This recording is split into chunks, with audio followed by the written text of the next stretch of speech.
Well, some people are suggesting it should go further, though, and it should be compulsory and mandatory for everyone. We're now joined by Professor Julian Savulescu from Oxford University, who says as long as the vaccine is safe, it should be compulsory to have it. Duncan Stephenson from the Royal Society for Public Health, who thinks making it mandatory could actually do more harm than good and risk a backlash against the vaccine.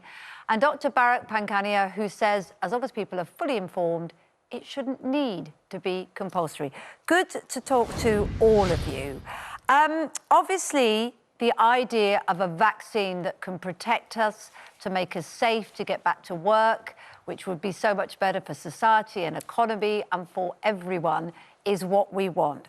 Why do you think, actually, Professor Julian Savulescu, that actually it should be compulsory? Well, whether it's compulsory will depend on three things. Firstly, the safety and effectiveness of the vaccine, the gravity of the problem, and the safety and effectiveness of other strategies, such as a selective lockdown or voluntary vaccination. But given what we've been told, that 500,000 people would have died, and we're told that 200,000 have died from lockdown, it's an extremely grave situation. And if the vaccine is safe, it's like putting on a seatbelt. Seatbelts are mandatory. They reduce mortality by 50%, and they sometimes kill the occupant or cause serious injuries. But because they're so safe and the problem is so serious, we make them compulsory. I have lots of response to this morning. Yesterday, it was a very positive response from our viewers when we said, would you volunteer to be tested? However, the idea of making it mandatory has changed the tone of it specifically. And I think one of the concerns, and this is a concern that I know lots of people have, this is for you, Professor Savulescu, has come from Janet on Twitter. She said, I've lived long enough to see vaccines go wrong. It's too fast for my liking, so it's a no for me. Everyone should be able to make up their mind about their own body.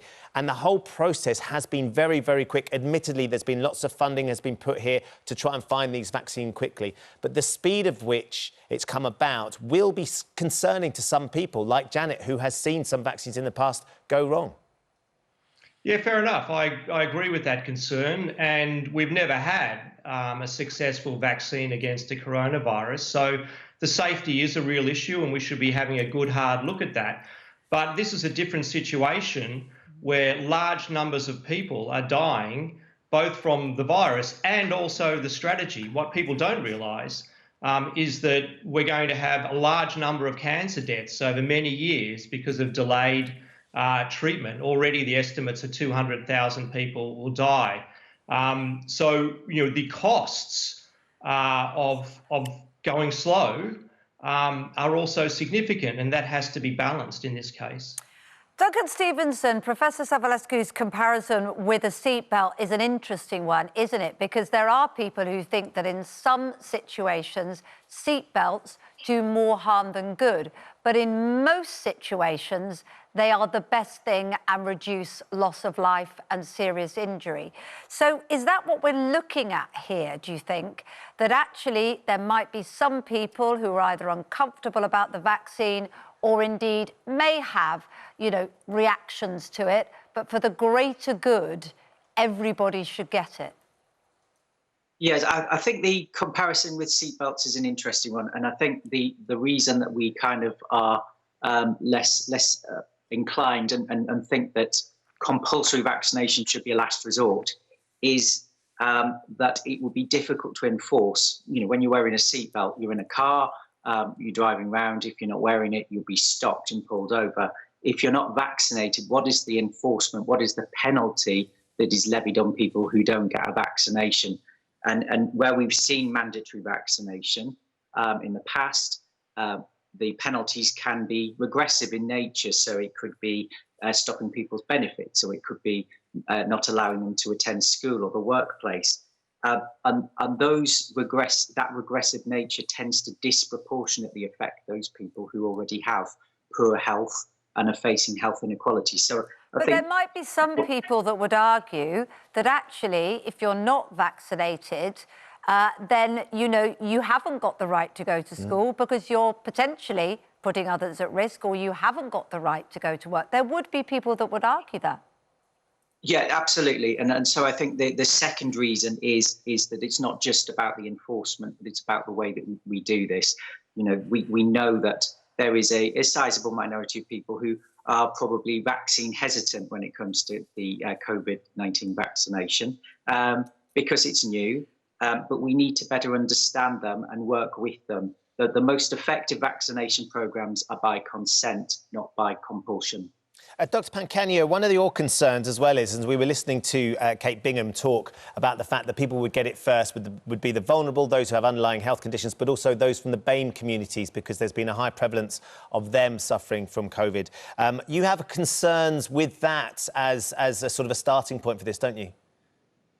My concerns are that we should profile all at-risk people, and having identified the at-risk population, we determine that they will be offered the vaccine before others. So we've already identified the older, people with comorbidities, and then the BAME group also come in the category of at-risk.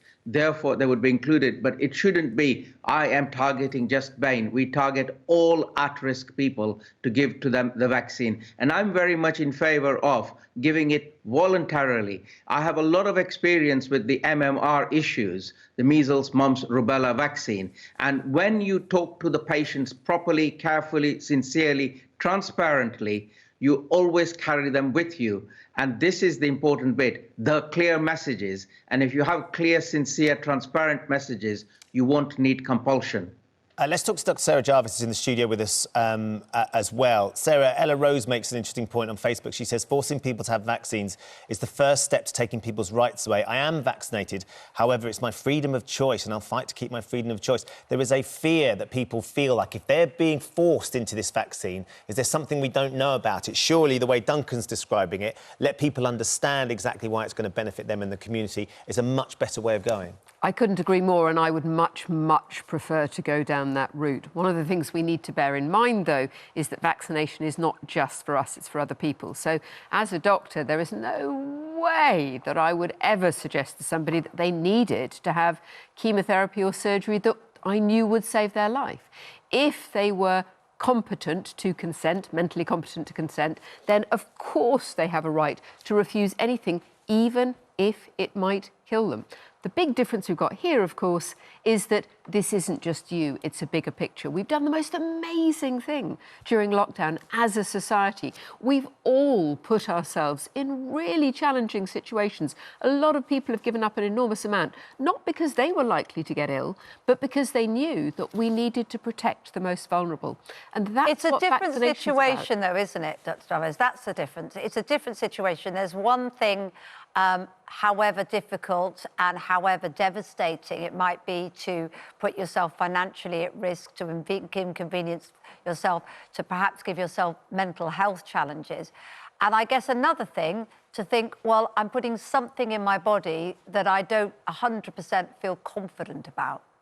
I absolutely get that. I would argue, having seen the size of the mental health problems that have come out during lockdown, that actually people have gone to No, you're right. You're right.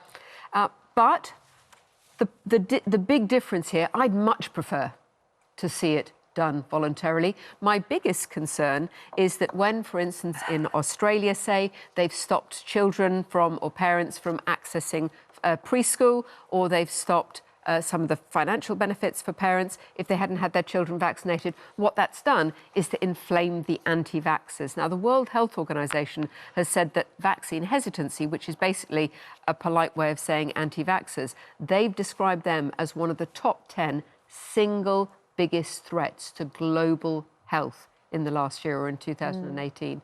And I find that really scary. If something like coronavirus, and watching those overflowing A&Es, watching people die from a vaccine preventable illness, doesn't change people's mind, I find that quite scary. Yeah. We're going to have to leave it there. Thank you all very much for joining us this morning, and thanks for all your messages on this. Very divided.